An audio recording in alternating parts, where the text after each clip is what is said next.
Welcome back to Phoenix Forge. So on today's lesson, we are going to be making the bow shackle.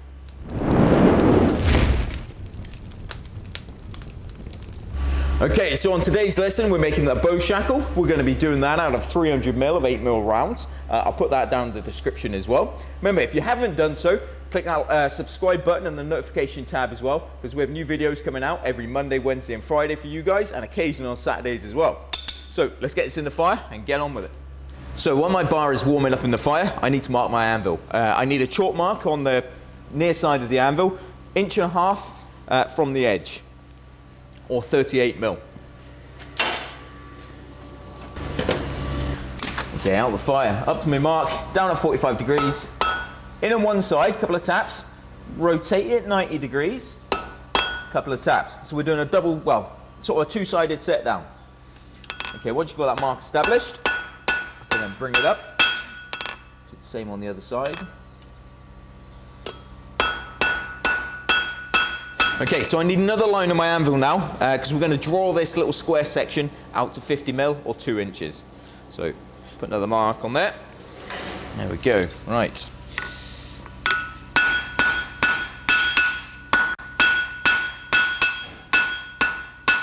I'll do a pass under my hammer. Once I get to the tip, turn it around, do the other side. Oh, and we're nearly there. There we go. So I'm out to my mark, I'm out to 50mm, and that's ready for rounding up now on the next heat. Okay, so I'm ready to round this up now. So what I want to do first is obviously forge that to an octagon. So we have 8 equal sides. So I'm turning that through 90 degrees. Slight lump in the middle. Now we went over section forging in a previous video and how to go about doing that. So the link to that is down in the description. I'm passing this back and forth underneath my hammer. Try and round this up nicely now. And it should be approximately 55mm long by the time I'm finished. Okay, so that's ready to go back in the fire, and we're ready to start forming up our little eyes. Okay, so what we're going to do is bend the end of this out at 90 degrees. So I need to control the heat, so I'm just going to quench that off in my tank. Nice short heat by that set down, over to my anvil, and then I want to bend that away from my set downs. And I can just square that up a little bit. And because we control that heat, we didn't end up with too much distortion on that little piece. And this bit will be fine. Like so. Okay, so it's not quite 90 degrees, about 80 degrees there, which is absolutely fine. On the next heat, I'm going to take a heat on the end here, and we're going to start that bend off to form the eye. Okay, so up against the bick of the anvil, or the horn in your case, and we'll start that bend off. There we go. So very gently, not trying to distort the section at all, and we've got that bend started. I'm going to take another heat because I want to quench this section off here and then do the bend in that little piece closest to the set down.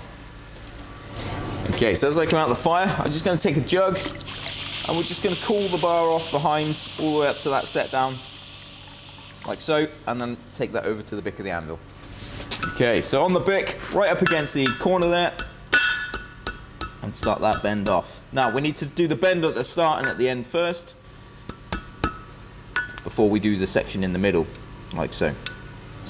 Okay, so my bick is a little bit too chunky for forming these, so you can do it completely freehand, of course. And just do it on the far edge of the anvil.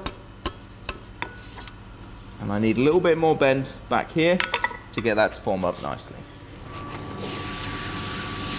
Now I'm just controlling my heat. I've put a couple of quenches in there so I get the piece that I want to bend rather than the material bending where it wants to go. And keep an eye on it.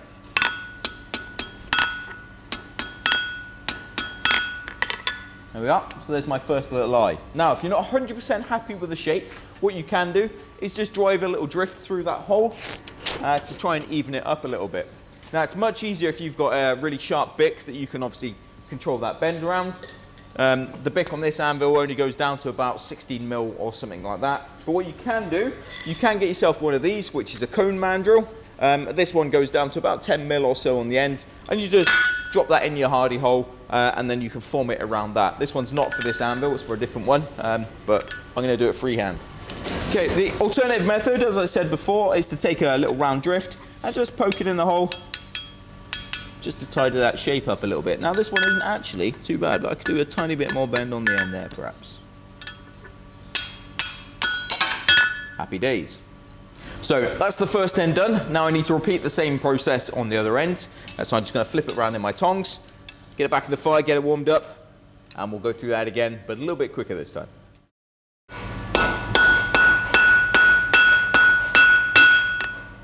Okay, and rotate it.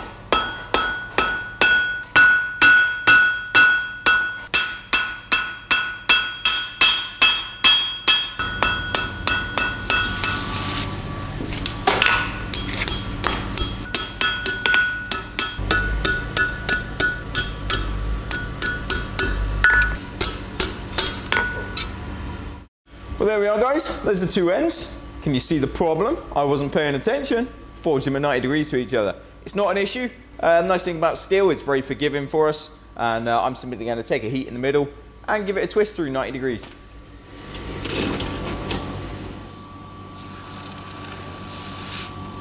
Which way do I need to go? Upwards. Okay, so all I need to do to sort this out is grab that one, grab this one, give it a slight twist. Jobs are good. So the next step with this bow shackle is to take those little eyes and actually crank them at 45 degrees opposing from the bar. It'll make sense when I do it. It's just warming up. Okay, so I'm controlling the heat again over that edge of the anvil. I'm just cranking that down to 45 degrees. So the next stage in this is to start forming that bow. So again, we need to control our temperatures. So I just want to quench off my little eye and then take that over to the bick.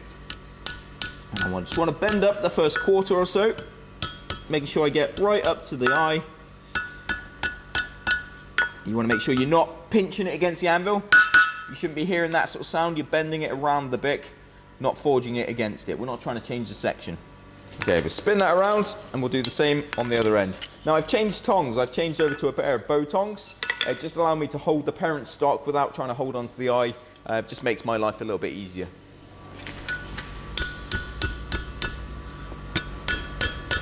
Now I'm taking an educated guess as to where this wants to be.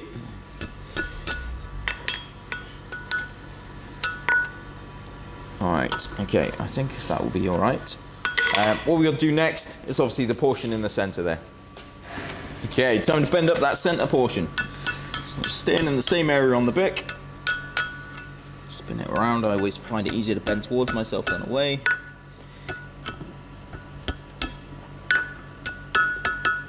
And try not to pinch against the actual bick itself. I want it to be nice and even. Okay, so I've got that formed up around the bick nicely into my ring. Now my little eyes, they're not quite pointing in the right direction. They should be parallel with each other. So what I'm going to do is take this over to the vise, take a heat on just behind those, and we'll just tweak them ever so slightly to get them absolutely perfect.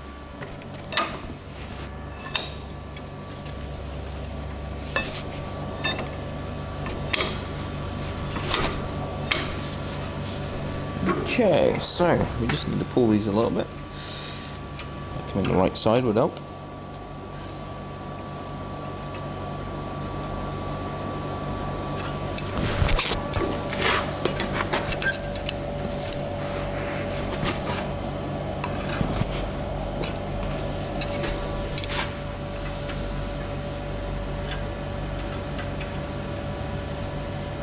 Alright, there we go. So let's give that wire brush, get it nicely cleaned up.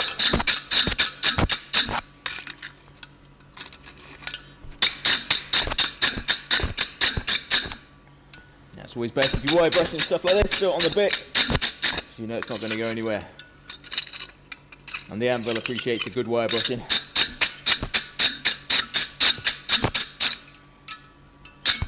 There we go. Happy days.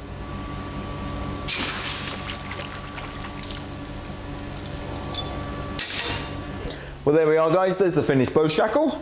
Nicely formed up, nice and round in the center. The eyes are on the center of the bar, and the eyes are the same size as well, which is important.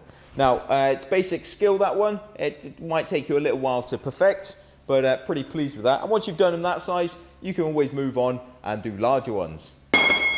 So I hope you guys are finding this essential skills helpful and useful. If there's any tips and tricks that you'd like to know or learn about, let me know in the comment section below. As always, remember to click like and subscribe, and you can follow us on Facebook, Patreon and Instagram as well. And we'll see you here next time in the workshop.